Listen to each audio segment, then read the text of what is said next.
이 문제도 근대와 현대 헌법을 비교하는 문제인데요. 일단 보기를 보면서 한번 빈칸을 같이 채워나가 보도록 할게요. 먼저 기역번 보기를 볼게요.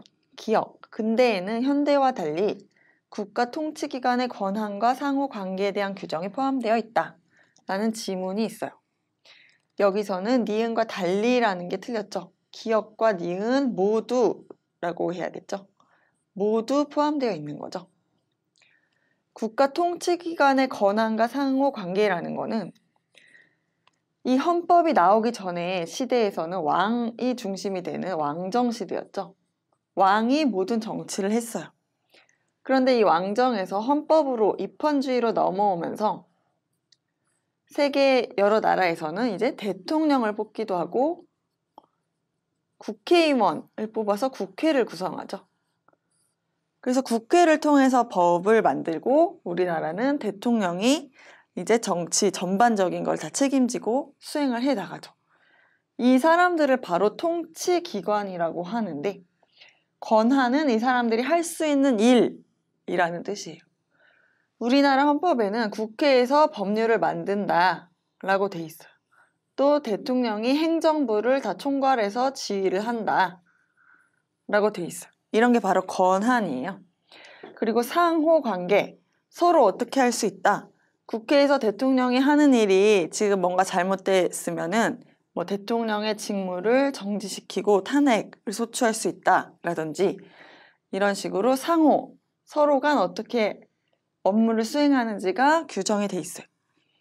이게 바로 헌법이 가지고 있는 가장 큰 역할이기 때문에 근대나 현대나 공통되는 거죠. 항상 헌법에는 이러한 규정이 포함이 돼야 돼요. 필수 규정이에요. 그래서 달리라고 돼 있는 부분이 틀렸고요. 니은을 볼게요. 현대는 근대보다 실질적 평등 보장을 중시한다 라고 돼 있는데 맞는 얘기죠. 여기서도 이제 실질적 평등이라는 개념이 나오네요.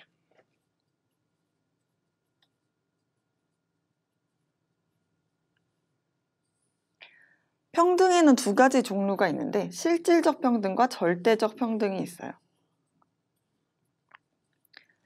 절대적 평등이라는 건 말 그대로 빵 하나를 나눠줬을 때 사람이 2명 있으면 이거를 둘이 똑같이 반씩 잘라서 나눠주는 거예요. 이게 바로 절대적 평등이고 실질적 평등은 빵 하나를 나눠줄 때 2사람이 있다고 치면 이거를 똑같이 나누는 게 아니라 지금 누가 더 빵이 필요한지 보는 거예요. 이 사람은 지금 돈이 아주 많고 배도 불러요. 빵을 먹을 필요가 없어요. 그러면 아예 안 줄 수도 있는 거예요. 지금 배고픈 사람한테 더 많이 줄 수 있는 거예요. 이게 바로 실질적 평등의 개념이에요. 뭐 여러 각도로 해석이 될 수 있지만 일단은 좀 이런 개념이라는 걸 알고 접근을 해보면 이거는 근대 초창기보다는 현대 복지국가에서 도입이 더 잘 되는 개념이에요. 그렇기 때문에 니은이 기역보다 더 중시한다 라고 되어 있는 건 맞는 문장이 되는 거고요. 디귿번을 봐볼게요. 디귿. 가에는 자본주의 발달 과정에서 나타난 문제점 해결이 들어갈 수 있다. 맞는 문장이죠. 이게 무슨 말이냐면은 이제 근대 입헌주의 헌법이 되면서 자본주의라는 게 발달을 했어요. 자본주의라는 거는 이제 상업사회에서 자유롭게 경제 활동을 하는 거죠. 그렇게 자유롭게 이제 하다 보니까 또 돈 많은 사람과 돈 없는 사람, 아예 없는 사람, 뭐 이런 사람들 사이에 자본의 차이가 생겨나게 됐어요. 그러다 보니까 원래는 이제 시민들이 다 같이 행복하고 잘 살기 위해서 입헌주의를 하고 이 사회를 만들었는데 예전이랑 똑같이 뭔가 잘 사는 사람은 잘 살고 좀 어려운 사람은 더 어려운 이 문제점이 또 나타나는 거예요. 이거를 해결하기 위해서 이제 현재 복지국가에서는 아까 설명한 것처럼 이런 실질적 평등과 같은 개념을 도입해가지고 이제 좀 소외되는 사람들을 더 챙겨주게 된 거예요. 그런 게 바로 문제점을 해결하기 위해서 하는 여러 수단 중에 하나죠. 그래서 디귿은 이제 맞는 문장이 돼요. 여기에 들어갈 수가 있어요. 그 다음에 리을을 보면 나, 여기에 들어갈 거네요. 사회권을 중심으로 한 국민의 기본권 보장이 들어갈 수 있다 라고 돼 있는데 사회권이라는 게 틀렸어요. 사회권이라는 거는 지금 현대 복지국가 헌법의 특징인데 바로 인간다운 생활 보장을 위해 국가가 적극적인 역할을 하는 게 바로 사회권을 보장하는 거예요.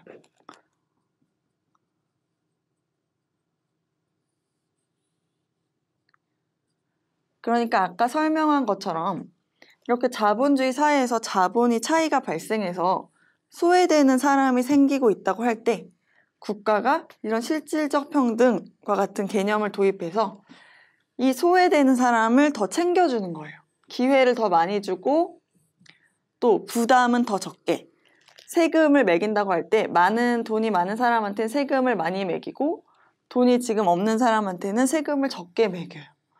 이런 식으로 소외되는 사람을 도와주는 거, 이게 바로 사회권이거든요. 그래서 사회권은 자본주의 발달 과정에서 나타난 문제점을 해결하기 위해서 나타난 또 개념이겠죠. 그렇기 때문에 근대가 아니라 현대에서 나타나는 개념이에요. 근대에서는 특징이 자유권이 발달한다는 게 있는데요. 이 자유권은 아까 왕정시대에 이제 왕이 마음대로 하면서 사람들을 괴롭히잖아요. 그거를 방지하기 위해 나타나는 개념이에요. 이제 개인의 자유를 최대한 보장하라는 뜻이거든요. 그래서 생명, 신체 자유, 재산권과 같은 게 바로 자유권에 들어갈 수가 있어요. 그래서 이 근대와 현대에 구별되는 특징 중에 큰 게 바로 사회권의 보장이 현대에서 나타나게 된다는 것입니다. 그래서 나에 들어간다는 게 틀렸겠죠. 그래서 옳은 설명만을 고르면 니은 디귿번이기 때문에 정답은 3번이 되겠습니다.